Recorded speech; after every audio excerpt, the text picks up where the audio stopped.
welcome to another edition of Tech20 Tuesday. And my name is Jeff Whipple. I'm a digital learning lead here with Anglophone West School District. And so big news this week, School AI.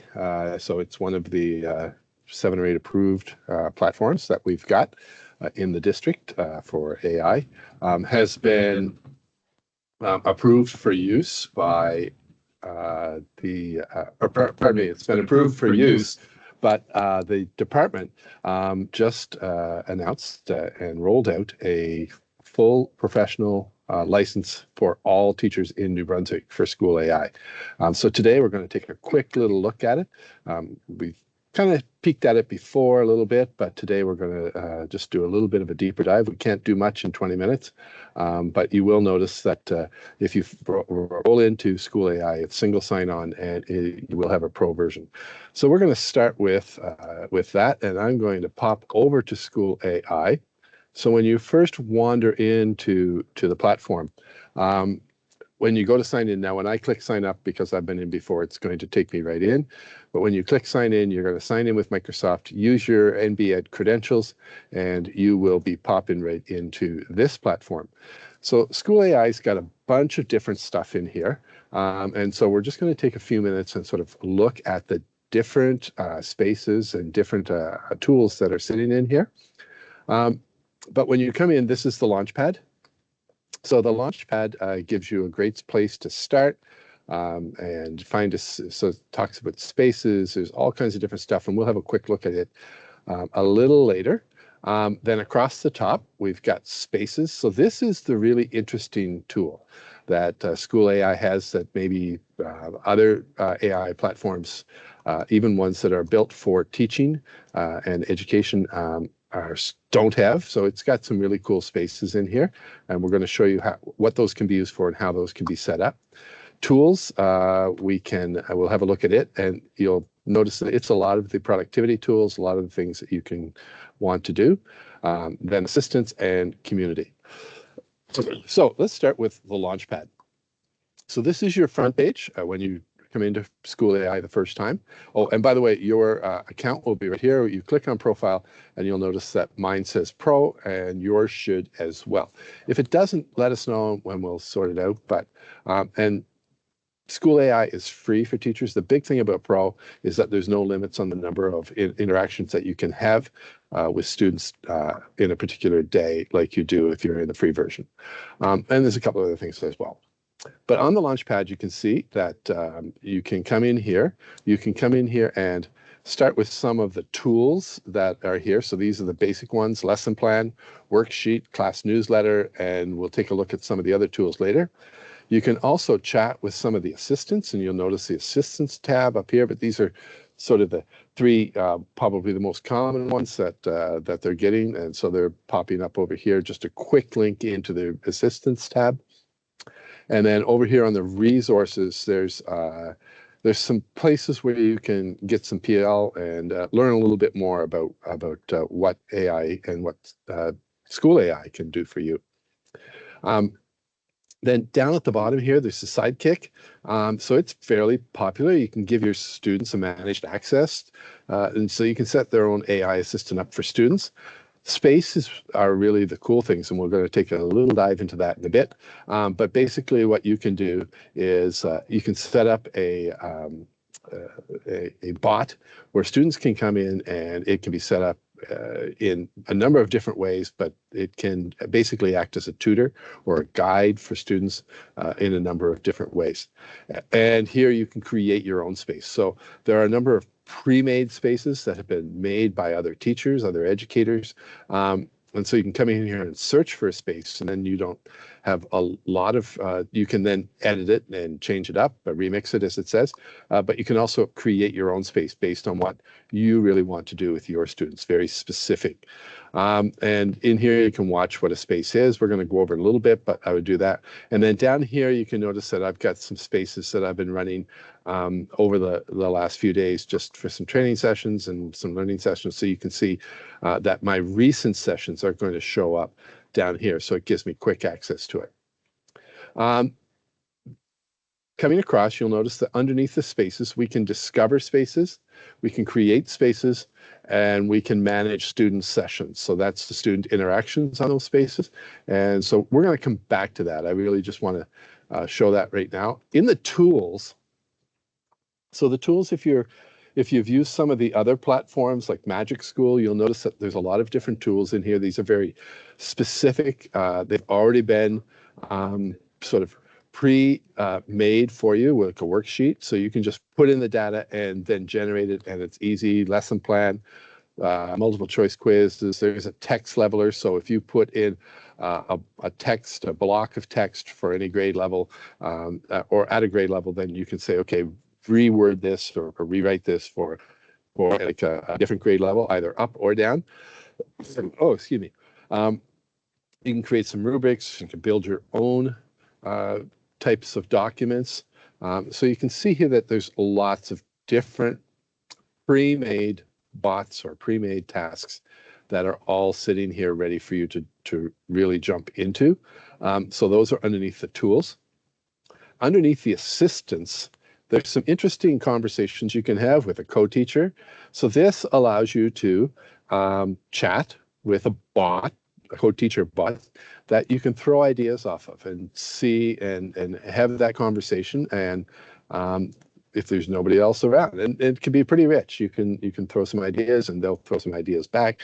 And it's almost like your own assistant that's sitting there, or a colleague that's sitting there ready to give you some information and ready to engage with you. There's some other spaces in here. One that's interesting is this space designer. And you'll see later when we go to spaces that when we design a space, there's it's not difficult, but this will walk you through to allow you to narrow in your focus a little more before you actually create the space. So this does some of that pre-work for you. There's a curriculum coach, a digital literacy coach, there's field trip coordinators, there's all kinds of different assistants that come in here.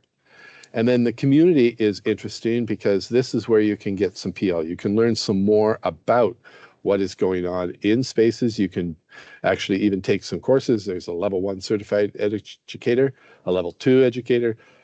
So there's all kinds of different PL, opportunities that are going to be sitting in here. And it's nicely broken down. So what are tools? And so you can just watch these. So there are little video clips and some questions. So you can walk your way through getting certified if you want to. And then there's some train the trainer levels as well. They also have some courses. So if you click on courses, you can see join those courses. These are, some of them are synchronous, some of them are asynchronous. So you can wander in there. These are both asynchronous, so you do them offline, but there's some host training as well. And then there's some events, and these are where the asynchronous courses come in, or the synchronous ones. And so I don't see anything there right now, but there's some ones that were being done recently.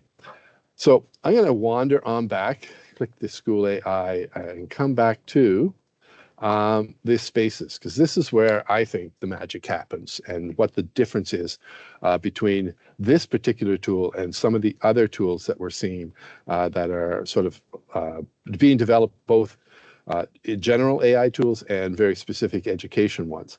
So with a space, basically what a space is going to allow you to do, actually I'm going to wander back here to the Launchpad and I'm going to show you one. So here's one here. And so this is a space that's supporting students who are multiplying positive and negative integers. So it's like a tutor, if you will. The teacher who and I've seen, this is actually a real space. These aren't real students because I've got a copy of it from her. But you can see here that when we come into the space prompt, and this is where you create it, and we're going to go back and I'll show you how to get to this part. But you can see here that it's multiplying, so it's asking you for a title, multiplying positive and negative integers. You could have this space really support student conversations and support student learning across any subject. It's very, very broad and very, very rich. Here is the AI prompt that you give to the tool. So math questions that multiply positive and negative integers from 2 to a maximum of 4 terms. When students demonstrate a mastery of that concept, it will direct them toward order of operations that include double and triple brackets, exponents, positive and negative integers, and decimal numbers. So this is a grade 8 level. If students want an additional challenge, add negative symbols outside the first set of brackets. So this is a very well written prompt. You don't need to have something this rich. You could do away with that and just say math questions that multiply positive and negative integers from 2 to a maximum of 4 terms. This teacher wanted to have it so that when students mastered that, the bot would push them a little further. But you can have it set up very simple. When I scroll down here a little further, I'm just going to pull this down. You can see that you can actually add standards as well, so it will link to standards. There's New Brunswick. There is, I'm going to find grade 8. Now, not all of the subjects, or all of the subjects are in here yet, the standards across the board. They're still being populated, but hopefully we'll see them all. So, and you don't need to put that in. In fact, I'm not going to. Then you hit generate all fields, and it will actually, the bot will actually, will generate this stuff. So understanding intermultiplication, which is a subtitle, and then it gives you this description. And so this is just another piece, and this is what students see. So what does it look like from a student space? So I am going to, so now I can preview it, but I'm going to actually launch it. So when I launch a space, it will, oh, save and launch. Sorry, I can save it so it will sit there and not launch. But if I save and launch, then I can share it with students. There's a number of ways to share it with students. The simplest way is this QR code if they're using phones or have access to iPads in the classroom. You can also copy that QR link or that URL and open it up. So I'm going to open that up in a new incognito window so you can see what, as a student, the teacher sees. So I'm going to come in here as Jeff W. Don't need to change the space code, and I'm going to hit join. So here's what the students see. Hi there. Ready to dive into some math fun with multiplying positive and negative integers? We'll start with simple problems and work our way up. Let's begin with this. What is 3 times negative 4? And I'm going to take a guess and say it's negative 12. And hopefully it's going to tell me that I am correct. And doom, da, doom, da, doom, and it's thinking about it. Now, here's the really nice thing is that students can't get off on a tangent here. If, as a student, I say something like, this is too simple. Can you, what is for dinner tonight? It will actually, the bot won't allow them to go wandering off into the AI sphere. It will actually redirect them back and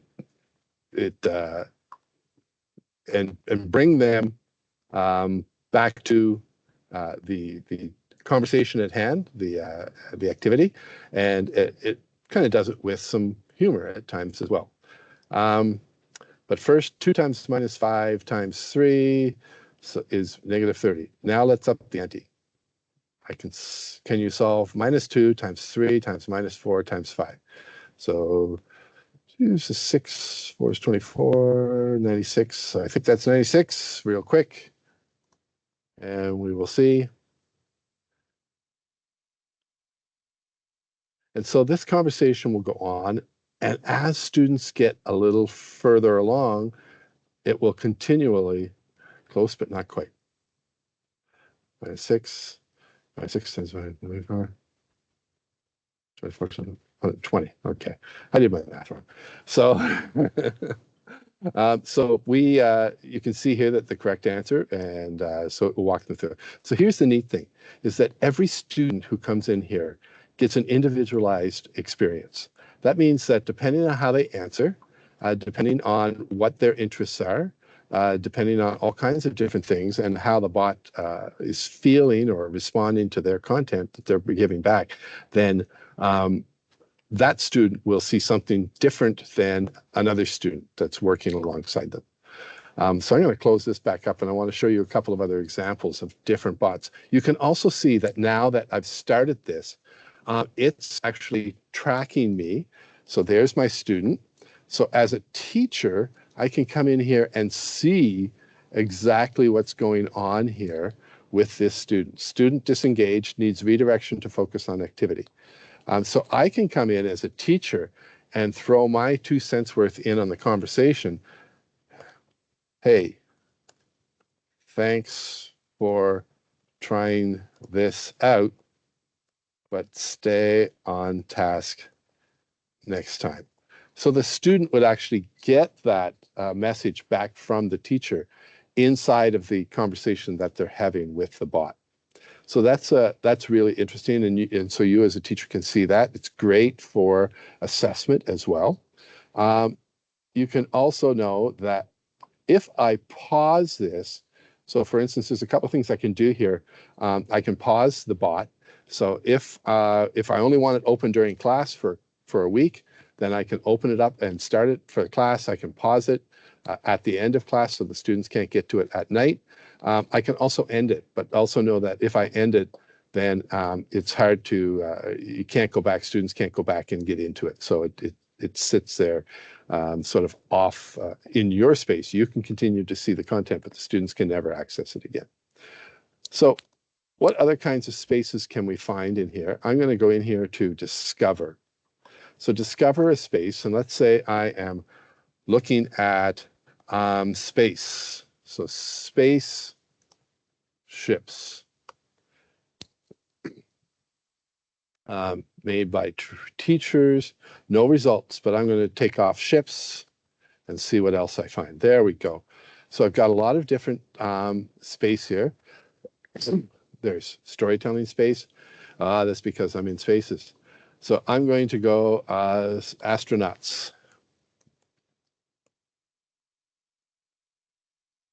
Astro. And there we go. So there's some Boeing astronauts. So I can come in here. In this space, students will immerse themselves in a dramatic scenario where they take on the role of astronauts stranded in space from a Boeing flight. This engaging activity is designed to enhance. And so here we can launch this. If I want to, if I see this, but I want to make some changes to the space, if I want to make some changes to the prompt, then I can come in here. You see the prompt itself is very simple. Answer as if you're one of the astronauts stranded in space from the Boeing flight. So it will pick up lots of stuff, and then I can save and launch that. I can also preview it. So we'll just have a quick look at this. This learning activity is designed for K-12 classrooms. And so away we go. And I can say, do you understand? Are you ready? And I can say yes. The other thing here is that I can speak it. So if I play this, it's now going to speak this back to me. Before we begin, this is a learning activity designed for K-12 classrooms under the guidance of a teacher. So you can see here that it will actually read me back this, and I can actually speak my commands or my interactions with the bot. Yes, I'm ready. Oh, allow while visiting the site. Yes, I'm ready.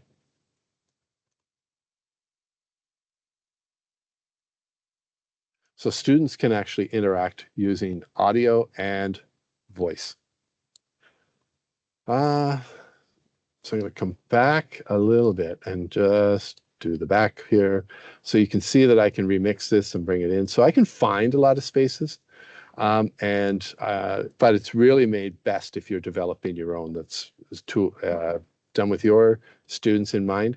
If I come in here to assistance, and you're not quite sure how to build these, you can see how simple they are. You can look through them and see just how simple these spaces are that other people have built. So it doesn't need to be all kinds of, really exorbitant language when you're building your command for these spaces. But You can also use exit tickets, bell ringers. There's lots of other tools in here. But what I really like, and I guess the real gem for all of this is that it's safe because students can't wander off. It keeps them in tasks, so they're very much bound by the prompt that you've built. Every student is getting a different experience based on where they're at and how they interact with the bot, in the space. And three, teachers can't be everywhere. This is giving you back time in your day so that those students who maybe you don't get a chance to sort of sit down with. I saw, teachers who are using this as story starters to help students get started. There's all kinds of examples in here. They can, chat with a famous historical figure. You can do just so much. And so every student gets that experience, that intimate experience that a teacher can't always provide. You've got 20 or 30 kids in your classroom, and you don't have time to sit down. It's not to say it's going to replace those personal relationships, but it gives students sort of that piece, that interaction that helps them move along just a little bit more. And it gives you some of that time back that you can then find time to get to more students on your own. So this is so rich. I can't say enough about how deep this is. We just started scratching the surface here. And I would really encourage you to go in, don't even create your account's already created for you, but sign into Spaces. There's lots of stuff here on the community page where you can learn more and more about what Spaces look like and what School AI looks like, and see how it can work for you in your classroom. I see tremendous potential here right across K-12, but especially at the middle and high school levels with the bots, and even at grade 3, 4, 5, you could create some real simple bots for students. So I would really encourage you to jump in there and do that. If you are looking for more help or more assistance and want to talk about School AI, about how it can be used in your classroom, reach out to one of our ASD-W digital learning team, Lindsay, Joel, Wayland, Yvette, Wendy, or myself, and we would be glad to come and sit with you, your team, any of your small group. Really, we're really excited, and we're just starting to scratch this. This is all very new to us as well. So we're certainly not the experts, but we really want to sit down and work with you to figure out how this best can be used for you in your classroom. And so that is Tech20 Tuesday for today. Well, thanks for dropping by, and we will see you guys all again in a couple of weeks.